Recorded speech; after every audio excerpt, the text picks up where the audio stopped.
Good evening, everyone, and welcome to round number 1 of the UK and Ireland Radical Race Series Season 2 here at Tsukuba Circuit. It's the 2000 full circuit here for round number 1. An interesting track for these cars, to say the least, but it's going to be something that I'm very much looking forward to. My name is Daniel Handover, and I will be doing this round for a solo venture tonight. So it's going to be certainly a busy round for myself, but I am very much looking forward to it.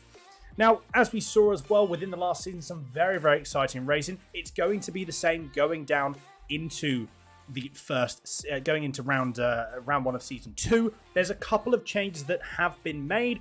One of those particular changes is, and one of the main ones, is around the calendar. Now, the calendar has changed somewhat. A couple of the rounds will be at slightly different circuits, and also the weather and time has changed as well. A lot of the rounds for the official Radical Race Series, which normally the UK and Ireland Radical Race Series follows, is a lot of it in sort of dawn, dusk, night time. At the end of the day, we want to be able to see the action, so the times are more situated in the afternoons and middays.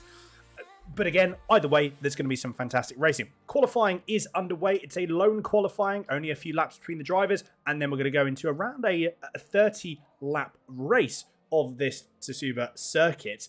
It's a very, very short lap. 45, 49, 50 seconds are going to be the ballpark for a pole position lap time. We're going to go to qualifying in a moment, and we're going to see how we get on.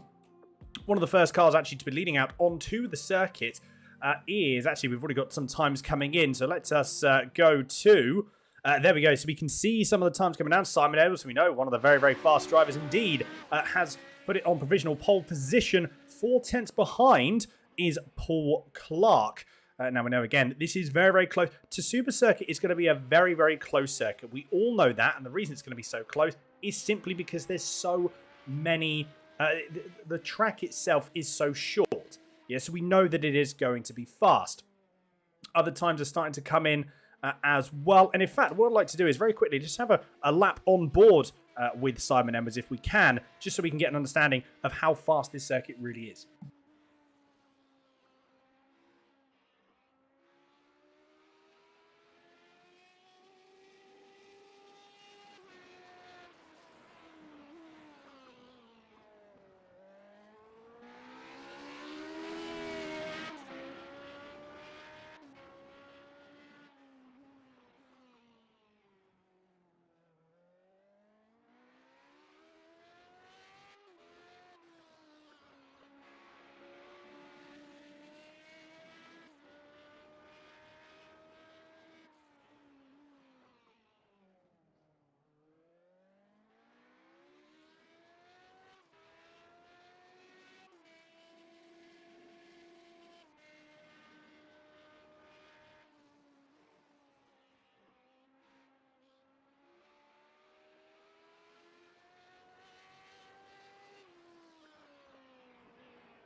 Apologies everyone for that small issue. Had a couple of audio issues there, and everything went a little bit funny. But we are back.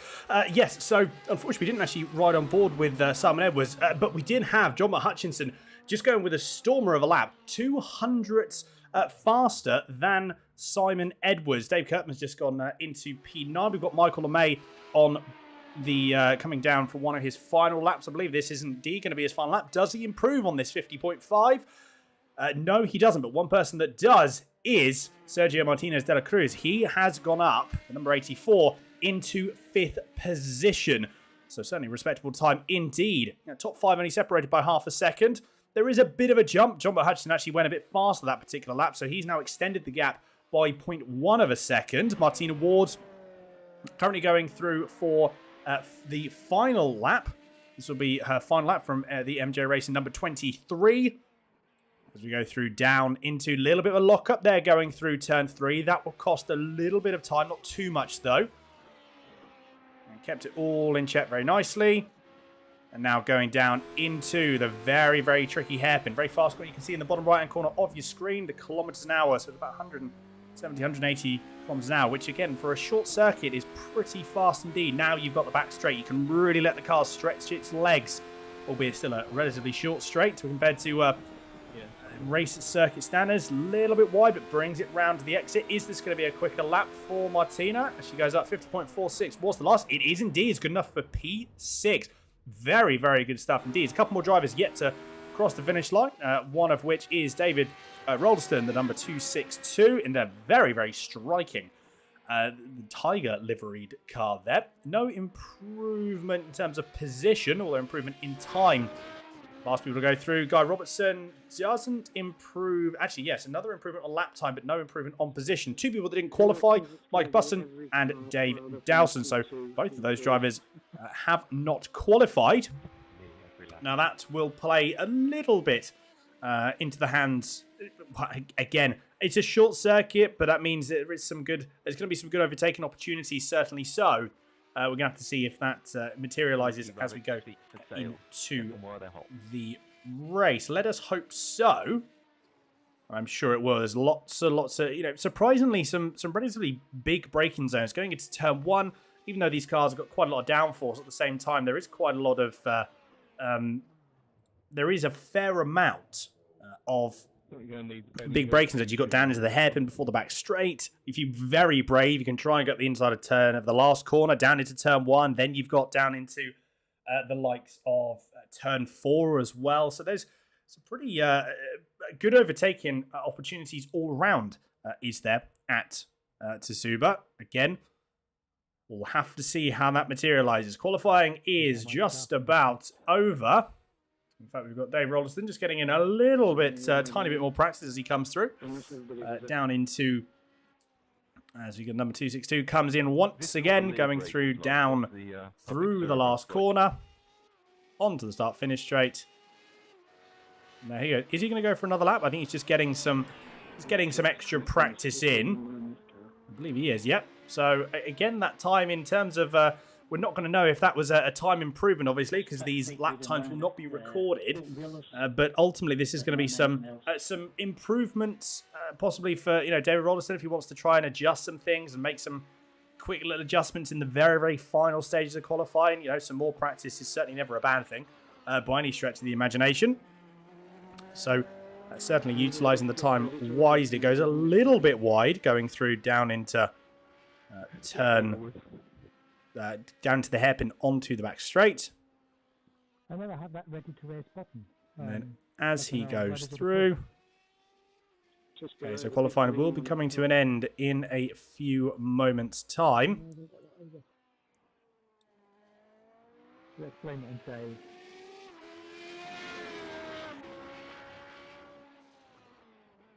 I've got admin rights for this. Does anyone know how to advance? Now it's turn 3 once more. There's only a minute to go now anyway. Yeah, we might catch the commentators out if we do it as well. Again, a little tiny little bit wide there, although you can carry the speed through.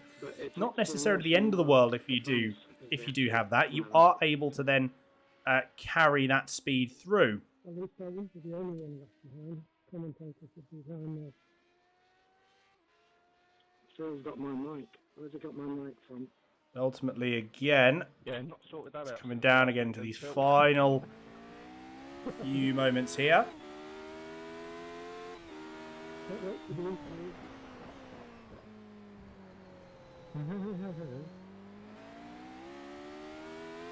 Simon, did you say pull a headset on, Jack? No, I use a little utility to boost the voice. You do sound a lot clearer than you. Well, we're just waiting for qualifying to finish up, everyone. We're going to go for a very, very quick break. We'll be back in a few moments. Make sure that you stick around.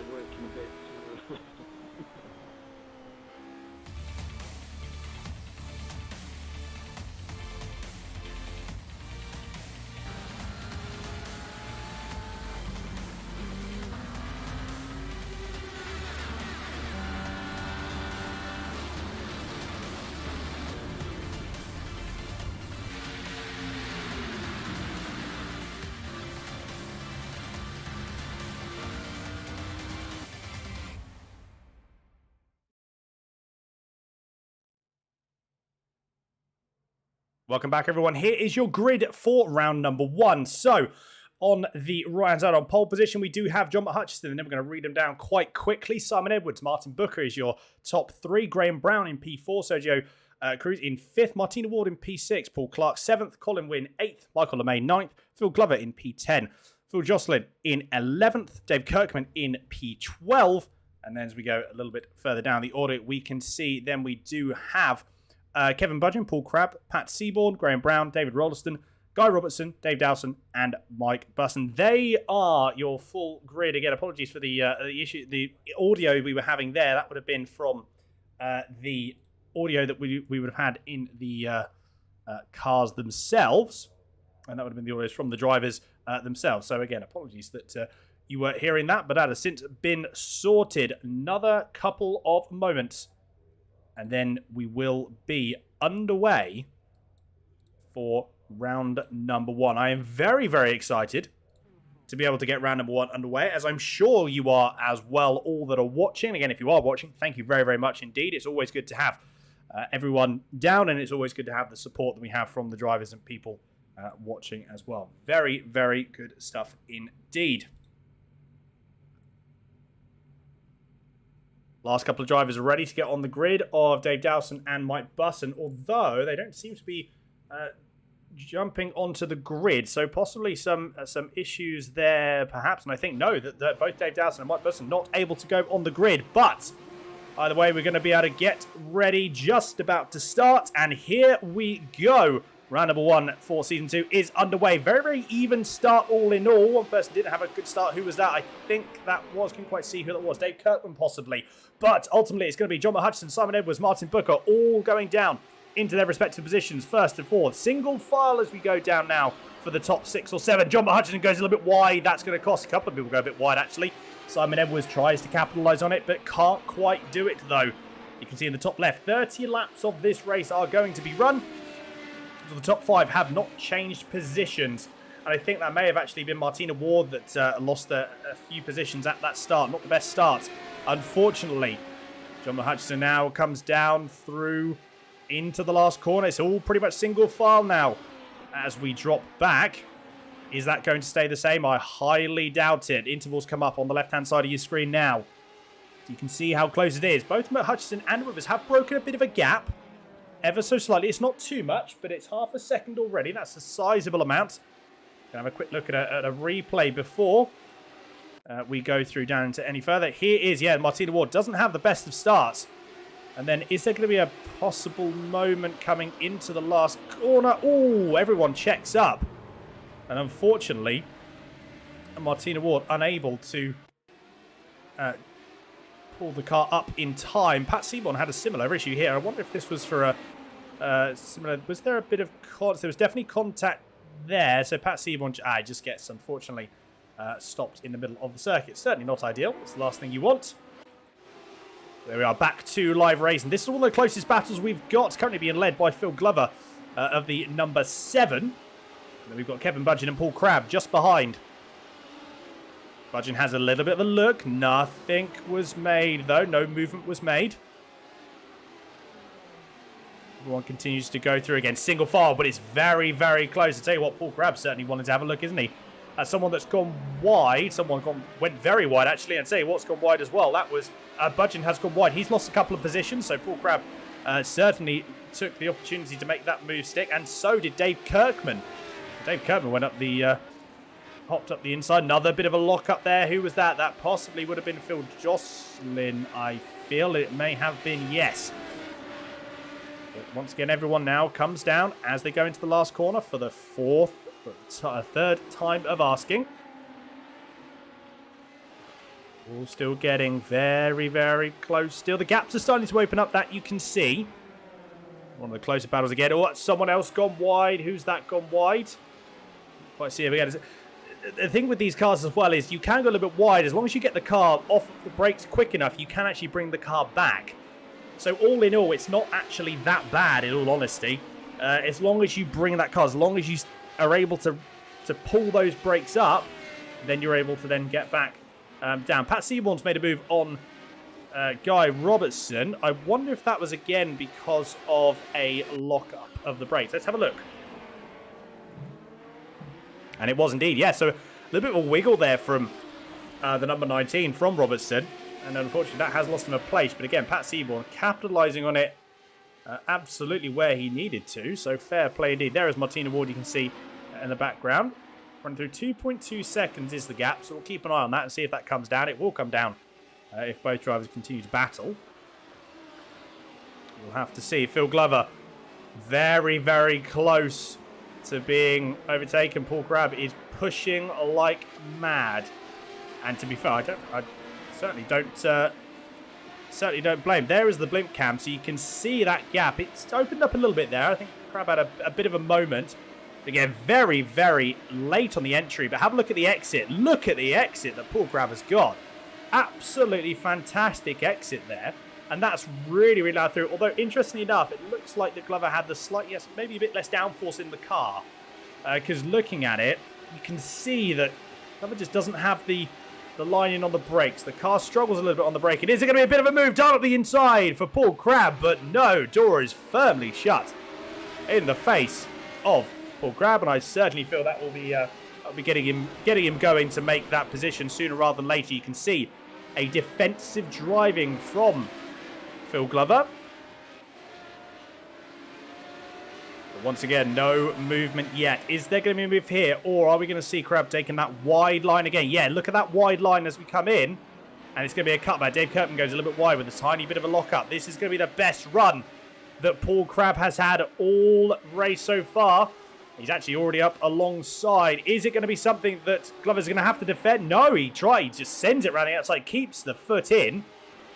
So for someone who's got less downforce, he's managing to make the car work. It looks like he's got less downforce anyway. That was a little bit too deep, I reckon. Yeah, look at that, bit too deep. Manages to keep it. So again, just manages to keep in check. He has lost one position though, so Paul Crabb pressured Phil Glover into a mistake. But ultimately, again, Glover did the right thing. Just let the car go. Let the car come back around and then get back on the power. So that was absolutely fine there. So he manages to, as I said, keep the car in check. Oh, what? Wow, that was a crash and a half. Oh, my goodness. That was Dave Kirkman. Wow, okay. We're going to certainly see a replay of that. And unfortunately, that means that there's Dave Kirkman. He's going to be dropping a load of positions because he is going to have absolutely no front end. He's going to have to come into the pit, surely. In fact, no, I don't think he has. How on earth has Dave Kirkman got away with that? I don't understand. By the way, Pat Seaborn's going to want to try and have a look, possibly coming down. Yes, he tries to come down into turn one. Makes that position stick. Yes, he does. Good position there. A good position game from Seaborn then. Right, let's have a look at this incident here and what happened. Now, it's really strange. Are we going to see... Yeah, I don't know whether that was a little bit too early on the brakes for Phil Glover or too late on the brakes for Dave Kirkman. Possibly a little bit of both, perhaps. Again, we'll have to see how that goes, unfortunately. But yeah, either way, and that was Dave Kirkman. Was that Dave Kirkman having another spin? Yes, it was. So Dave Kirkman's certainly having some trouble, I think, with his car. He's definitely got a lack of downforce, unfortunately. So that will be. Will unfortunately be costing him. Meanwhile, a little bit further further up the order, we have the battle for P6 in here. So you can see, again, over on the left-hand side, Martina Ward has actually just made up a position. That was because Guy Robertson had a small moment. Let's have a quick look at that. Goes through just a bit too much on the brakes. Again, holds it together very nicely. Minimal time loss. But ultimately a position that was going into turn one, or the exit of turn one. There. What's happened up front? Paul Crabb's going to have another bit of a look. And Paul Crabb has just passed Phil Jocelyn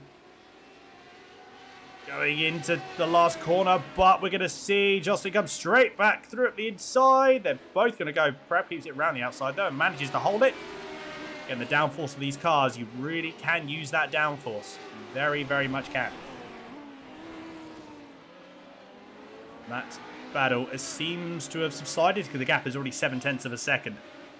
This is the battle up at the front though, going for P5 this is. So the gap, and this is between Sergio, Martinez, De La Cruz. That is Paul Clark, and then Colin Wynn.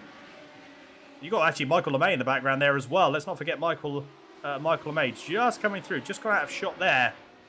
So a four-way battle for P5.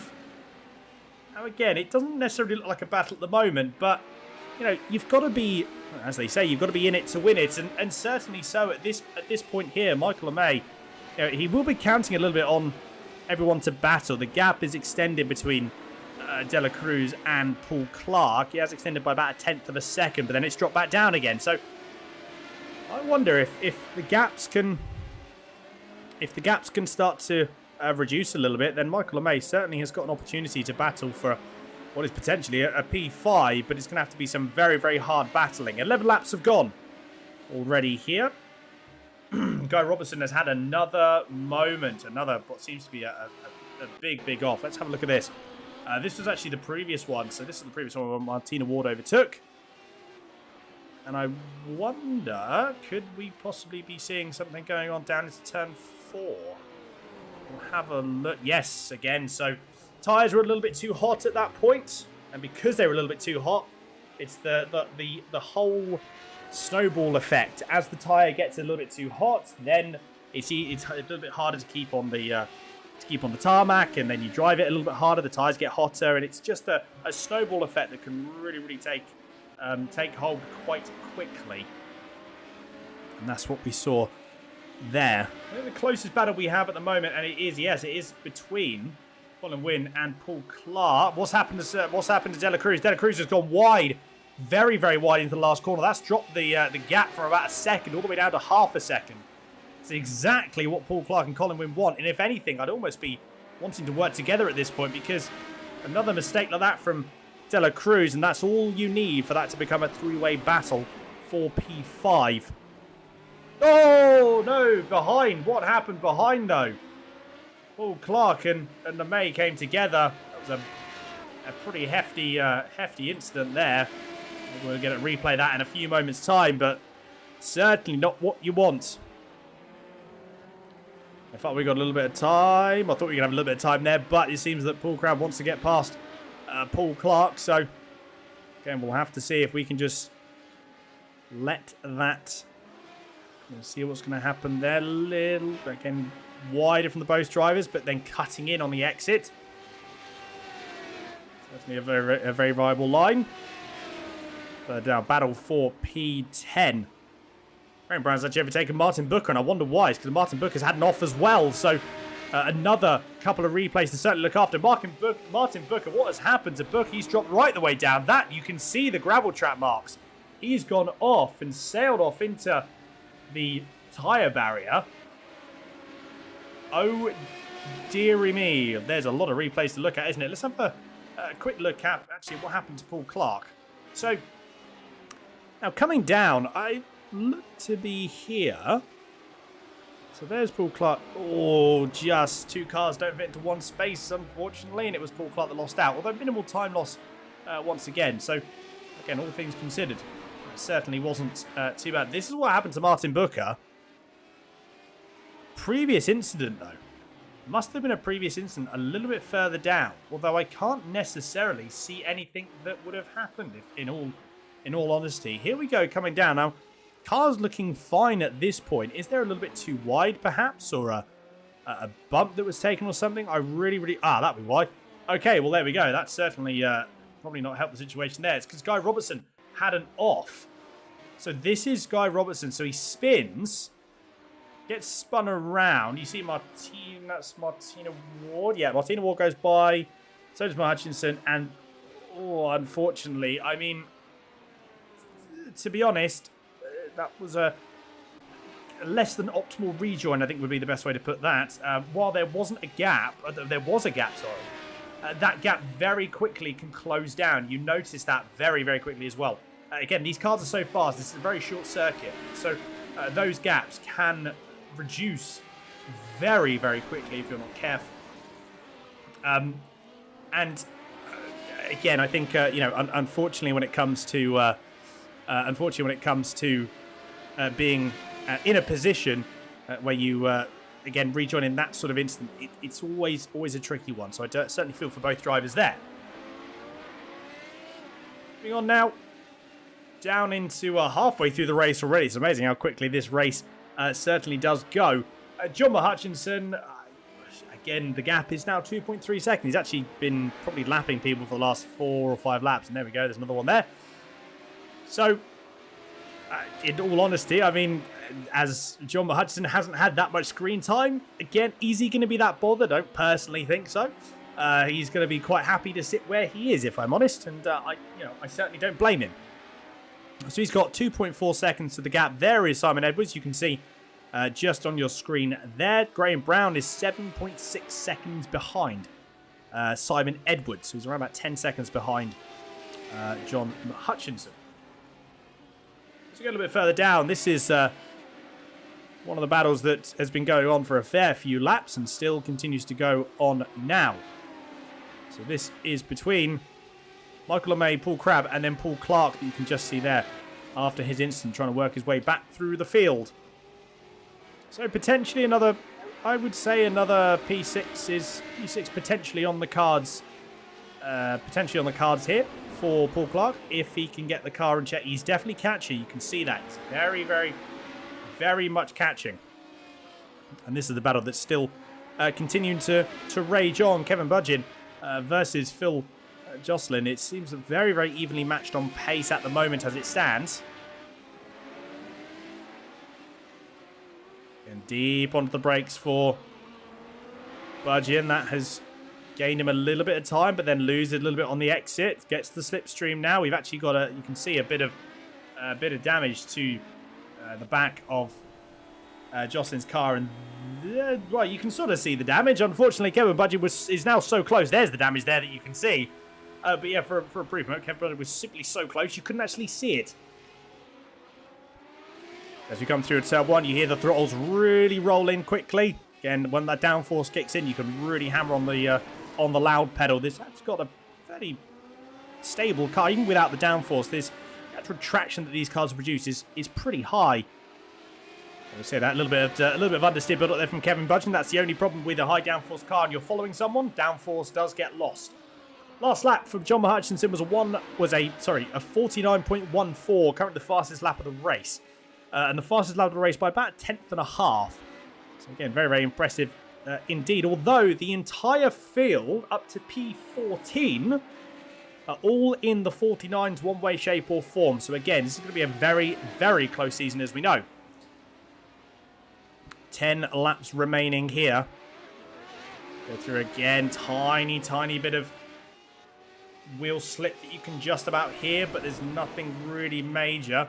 Kevin Budgeon again goes a bit wide. That's the second time we've seen that from Budgeon. He's had that little bit of slip, and it has certainly cost him. Is that a little bit, I think we may have seen a small off, actually. This battle, now again, don't count out what goes on back here, because at the moment we really don't know what's going to happen. We've got another 9 laps to go here. Kevin Budgeon has crashed. Oh dear, what has happened to Kevin Budgeon? I wonder if that was a little bit wide, or possibly a half spin or something similar going into second to last corner.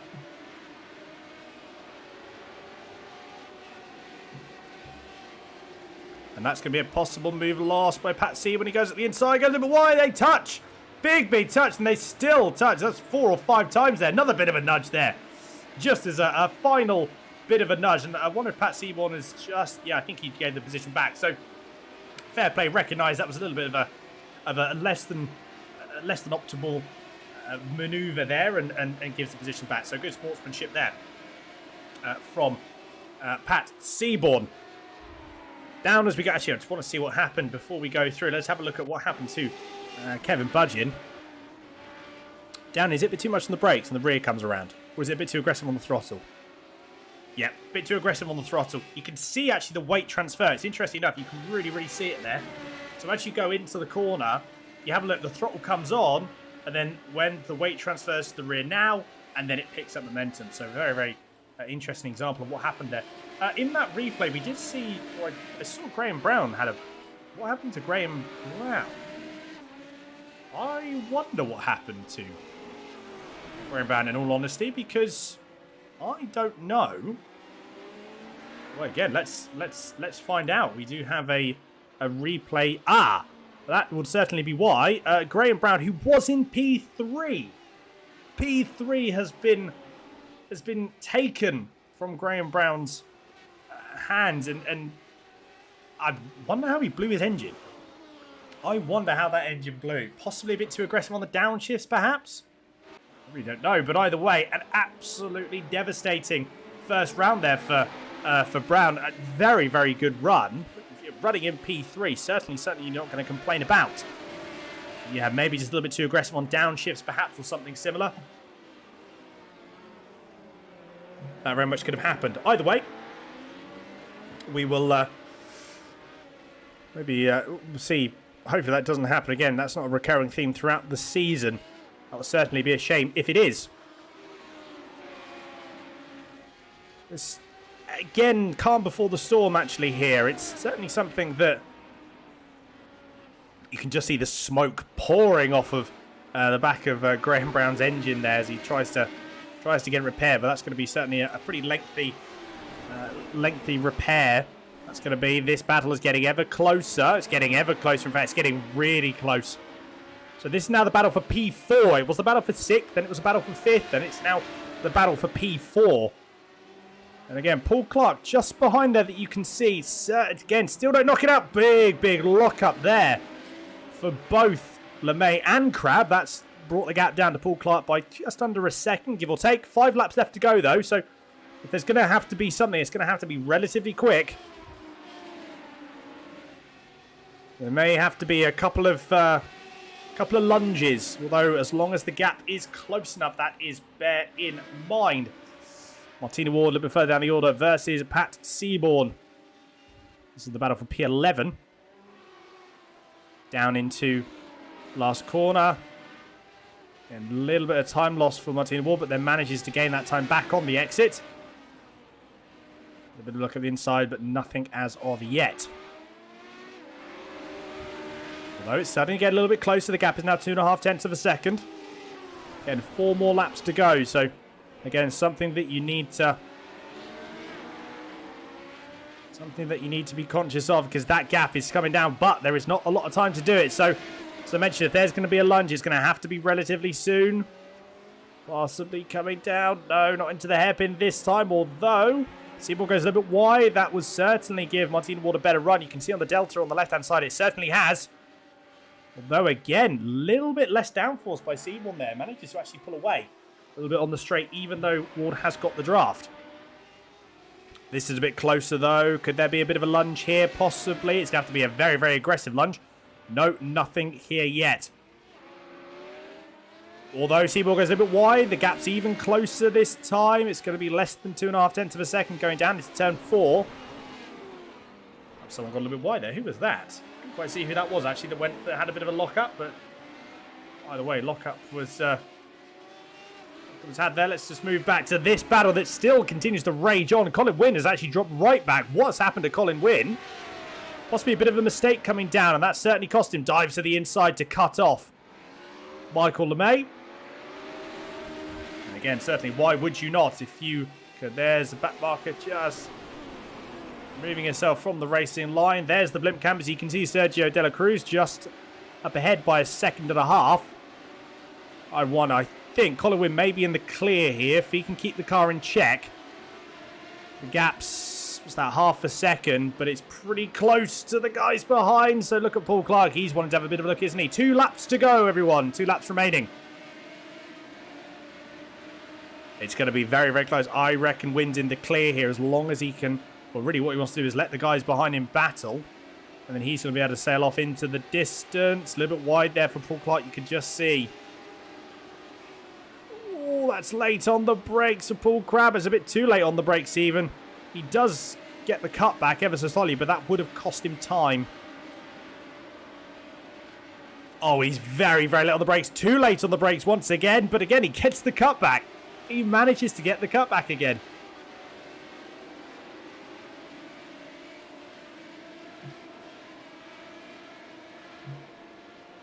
And diving late on the brakes again, Paul Crabb does. He manages to hold a slightly tighter line. This is going to be a drag race. Down, doesn't quite get the drive on exit as LeMay does.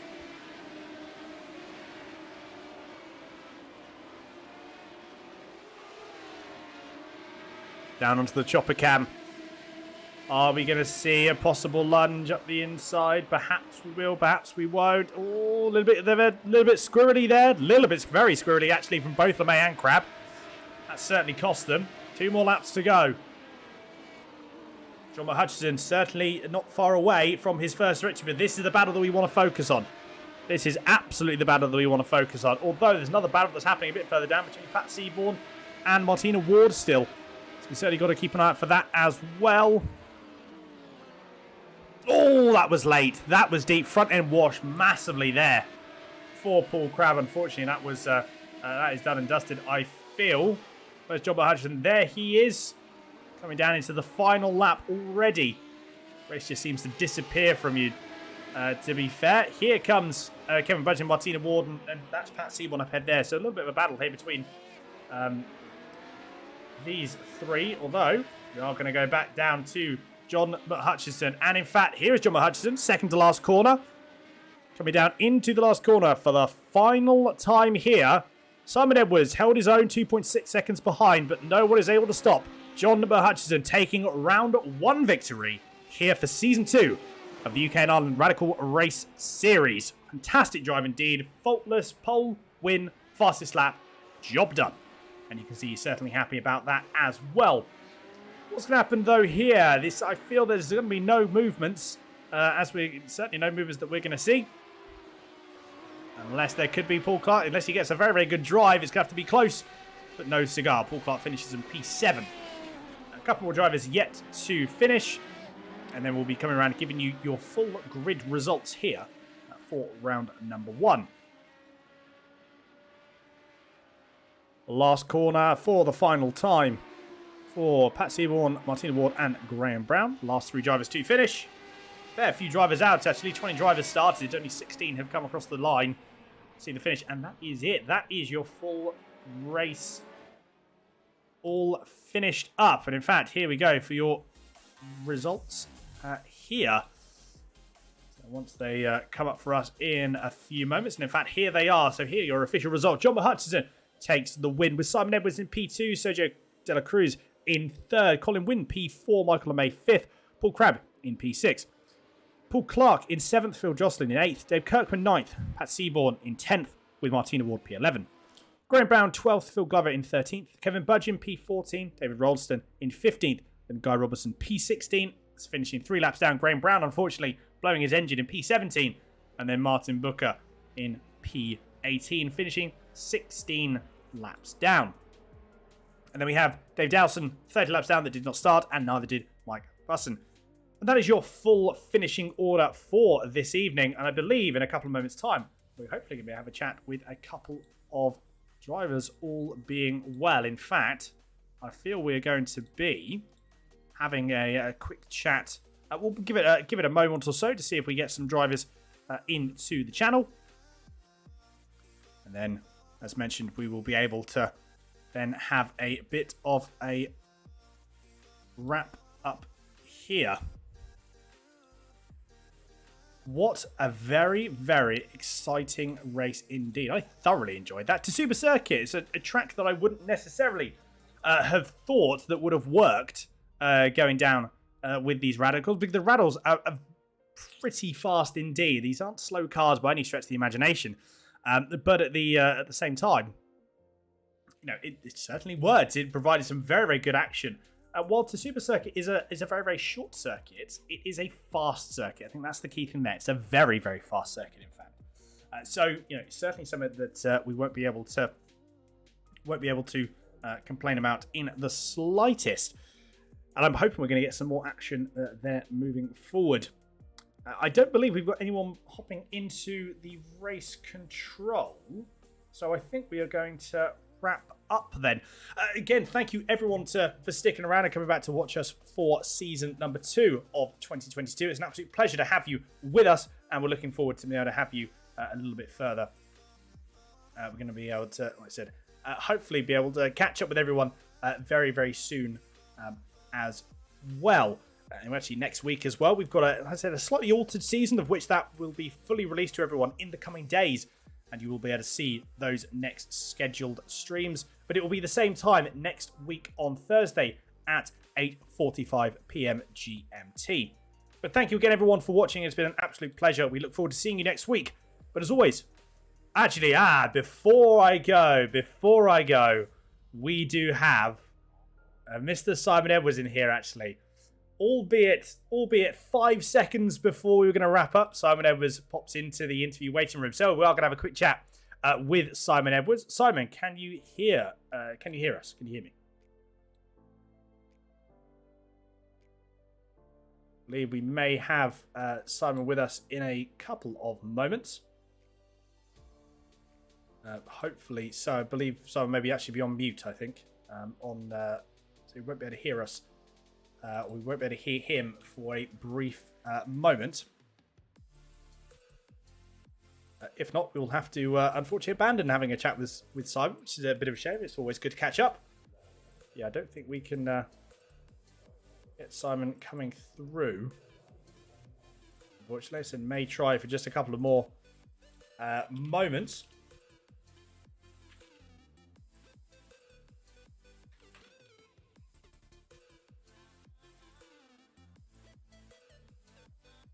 Right, so yes, while we try, excuse me, while we try and get Simon Edwards into the comms booth,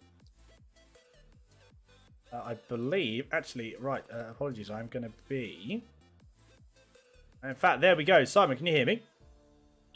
I can you hear me? There we go, yes, I can hear you. How are you doing? That was a, again, first round of the season. Certainly, once again, an interesting race, but P2, certainly something you're can't complain about. No, I was. John had said him because he'd come into practice late. He'd said, "Oh, I can't drive this car," and I'm thinking, "Oh, I might get pole here," and no, he just sticks it on pole. I mean, it was always going to be. Again, John has this uncanny knack to be able to just drive the car incredibly fast with what seems like no practice, which is very annoying, actually. To be fair, you had a pretty lonely race all in all. There was certainly some very, very good action, but a very lonely race for yourself. It was, and it's not my favourite track in any way, and it was quite tedious, really, because it's such a short lap. You're sort of stuck doing the same thing all the time, and I was probably only a tenth, maybe 2 behind John's pace, and I burned my front left up a bit trying to keep in his draft in the first few laps, so it took me a while to cool that back down, but then I just couldn't get back to him, so he had the pace on me. But it's a good start for the season. I didn't crash this time. Well, and that's always a positive. That is always a positive. And we've actually got John in there as well. John, for yourself, Simon mentioned that you couldn't drive this car. It seemed you could drive it fine to me.